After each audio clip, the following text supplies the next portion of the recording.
یا دونوں کے ہاں کنڈے چلتے ہیں؟ شریعت محمدیہ صلی اللہ علیہ وسلم میں اس کی کیا اہمیت ہے سر؟ کوئی اہمیت نہیں ہے جی. شریعت محمدیہ کے اندر یہ ایک بدعت داخل کی گئی ہے صلی اللہ علیہ وآلہ وسلم.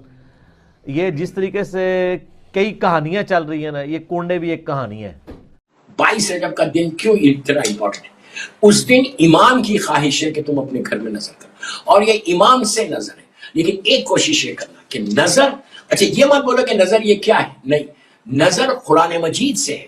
سورہ دہر قرآن مجید کا مشہور سورہ سورہ دہر. یہ سورہ دہر کیوں نازل ہوا تھا، اس کے پیچھے کیا تھا، اس کے پوری وضاحت دیکھیں آپ. سورہ دہر نظر قرآن مجید سے ہے.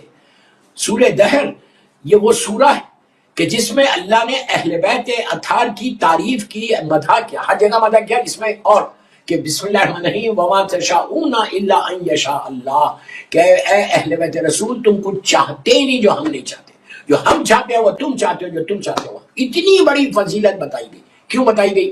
3 دن مشروع واقعہ، ڈیٹیل میں نہیں جانا. 3 دن روزے رکھے تھے. کیوں رکھے تھے روزے؟ کس نے رکھے تھے؟ میری مظلوم بی بی زہرا نے رکھے تھے اور امام علی علیہ السلام نے رکھے. میرے مولا نے اور مظلوم بی بی نے رکھے. 3 دن کی نیت کی تھی روزے. کیوں کی تھی؟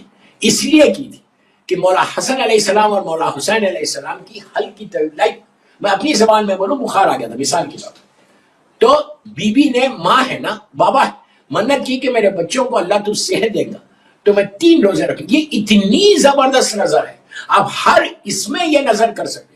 روزوں کی نظر سب سے اچھی نظر. اور 3 دن روزے کی نیت کر کے روزے رکھو، اور روزے رکھ کے شہزادی کونین اور مولا کو ہدیہ کرو.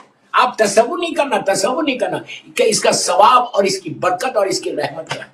سخت ترین مصیبتوں میں اگر آپ منت کر لیں کہ میں 3 روزے رکھوں گی اس کام کے لیے، اور میں یہ روزے نظر کروں گی میری مظلوم بی بی زہرا سلام اللہ علیہا کو اور میرے مولا کو. کیوں؟ اس لیے کہ یہ ان کی سنت ہے، سنت معصومین ہے. نظر کرنا سنت معصومین ہے. اب آپ کو یہ نہ بولیں کہ جناب یہ نظر کیا ہے. اس آپ کو معلوم ہے کہ پہلی نظر کب ہوئی تھی؟ جب جناب آدم نے جناب حابیل کو، اپنے دوسرے بیٹے کو اپنا وارث بنایا تھا. تو حابیل کے پاس شیطان آیا تھا، بڑا بیٹا تھا. شیطان آیا تھا اور شیطان ظالم نے کہا تھا کہ یہ حق تیرا اور تیرے چھوٹے بھائی کو خلیفہ بنا دیا اور تجھے یہ خلیفہ نہیں بنا، جا اپنے باپ سے پوچھ. جناب آدم کا تو وہ شروع سے دشمن تھا.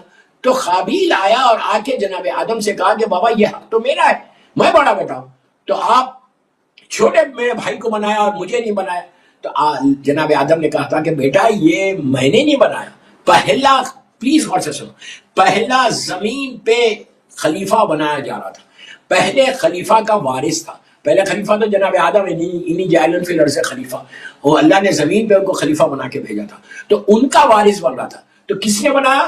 آدم نے کہا بیٹا میں نے نہیں بنایا، اللہ نے بنایا. تو اس وقت یہ بات آئی تھی کہ اگر اللہ نے بنایا، کیسے معلوم کہ اللہ نے بنایا؟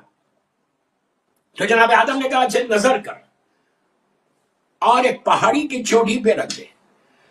حابیل کے پاس وہ کھیتی باڑی کرتا تھا، کھیت ہوتے تھے اس میں وہ کام کرتا تھا، وہی بنا. تو اس نے اناج میں گندم یا چاول جو بھی تھا وہ بولا یار یہ اللہ کھاتا تھوڑی ہے. اس نے ایسا ادھر ادھر کا لے کے ایک پلیٹ میں رکھ کے پہاڑ کی چوٹی پہ رکھ دیا. اور جناب حابیل کے پاس کیا تھا؟ گوٹ، شپ یہ تھے، بکریاں جو تھے. انہوں نے ایک اچھا خوبصورت بکرا، بہترین خوبصورت بکرا، اس کے کان بھی برابر، سینگ بھی برابر، ٹیل بھی برابر، سارا وہ لا کے رکھا. اس زمانے کا طریقہ یہ تھا کہ اگر نظر اللہ قبول کرے تو آسمان سے ایک آگ آتی تھی، اس کو اٹھا لیتے تھے. تو اسی طرح ہوا کہ حابیل کی نظر قبول ہوئی، قابیل کی نظر ریجیکٹ ہوئی. کیوں ریجیکٹ ہوئی؟ اس لیے کہ اس نے وہ اہتمام نہیں کیا کہ جو اللہ کی بارگاہ میں نظر کرنے کا اہتمام تھا. اور اب ایک بات یہاں روک کے بولتا، بات اگر آئی ہے یہاں پہ، تو حابیل کا جو بکرا تھا وہی بکرا جناب اسماعیل کے لیے آیا تھا. جب جناب اسماعیل کو ذبح کر رہے تھے جناب ابراہیم ہزاروں سال کے بعد، جو واقعہ ہے جو ہم بقرعید کے دن ذبح کرتے، تو یہ وہی بکرا جو حابیل نے دیا تھا اللہ نے اس کو واپس کیا. تو حابیل کی نظر قبول نہیں ہوئی، حابیل کی نظر قبول ہوئی. اسی لیے ہمارے پاس ہے کہ جب بھی معصوم کی بارگاہ میں کوئی چیز تحفہ دو تو بہترین طریقے سے اور پاک اور پاکیزہ طریقے سے، بہت نیٹ اور کلین کر کے. اسی لیے میں یہ نہیں کہا کہ 1,00,000 پاؤنڈ